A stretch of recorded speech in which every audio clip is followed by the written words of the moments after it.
Iran के राजदूत ने इजराइल द्वारा सफ़ेद फास्फोरस के प्रयोग की निंदा की।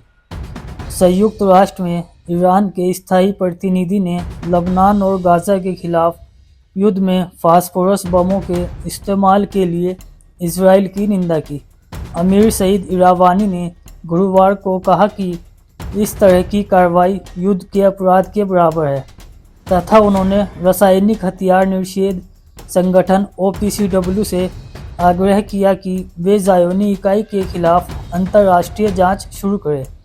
उन्होंने OPCW के स्वतंत्र, निष्पक्ष और पेशेवर कार्यों का समर्थन करने की प्रतिबद्धता की भी पुष्टि की। इरावानी ने कहा, हम कन्वेंशन के पूर्ण, प्रभावी और गैर भेदभावपूर्ण कार्यवाहन का आग्रह करते हैं। ईरान इस महत्वपूर्ण साधन के उद्देश्यों को साकार करने के लिए कोई कसर नहीं छोड़ेगा। सीरियाई अरब गणराज्य ने कन्वेंशन के तहत दायित्व का पालन किया है। उन्होंने अपने रासायनिक हथियारों के भंडार और उत्पादन सुविधाओं को नष्ट कर दिया। साथ ही यह OPCW के साथ अपने रचनात्मक जुड़ाव जारी रखता है, जो पारदर्शिता और अपनी जिम्मेदारियों के पूर्ण अनुपालन के प्रति अपनी दृढ़ प्रतिबद्धता को प्रदर्शित करता है। उन्होंने कहा, इस संदर्भ में सीरियाई राष्ट्रीय समिति ने पिछले 3 महीनों में 3 व्यापक रिपोर्ट प्रस्तुत की हैं।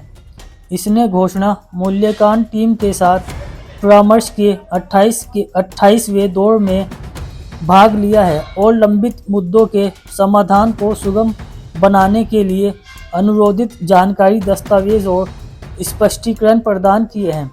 उन्होंने कहा, इस प्रकार सीरिया ने OPCW और संयुक्त राष्ट्र परियोजना सेवा कार्यालय के साथ समझौते को अतिरिक्त 6 महीने के लिए बढ़ा दिया है। उन्होंने कहा, OPCW के साथ सीरिया के सहयोग में हुई महत्वपूर्ण प्रगति को मान्यता देना और यह सुनिश्चित करना आवश्यक है कि ऐसी घटनाक्रमों का निष्पक्ष और बिना किसी राजनीतिकरण या पूर्वग्रह के मूल्यांकन किया जाएगा। इसके अलावा इरावानी ने OPCW के साथ सीरिया के प्राप्त सहयोग पर जोर दिया, जो पारदर्शिता और पूर्ण अनुपालन के प्रति उसकी प्रतिबद्धता को दर्शाता है।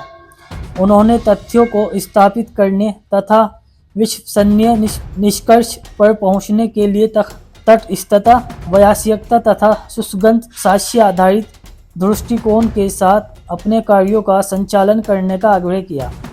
उन्होंने कहा, हम सीरिया और OPCW के बीच किसी भी लंबित मुद्दे को सुलझाने और व्यापक समाधान प्राप्त करने के लिए निरंतर रचनात्मक वार्ता का समर्थन करते हैं। इस प्रतिक्रिया को पारदर्शिता, जवाबदेही, निष्पक्षता द्वारा निर्देशित किया जाना चाहिए।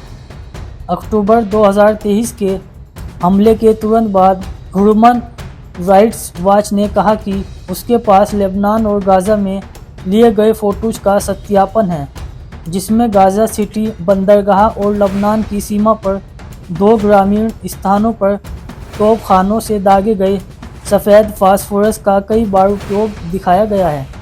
9 अक्टूबर की तस्वीर में गाज़ा पट्टी के पास सदेरोत शहर के पास इजरायली तोपखानों के पास प्रतिबंध रूप से रखे गए सफ़ेद फास्फोरस के गोले पर भी यही विनिर्माण कोड दिखाई देता है।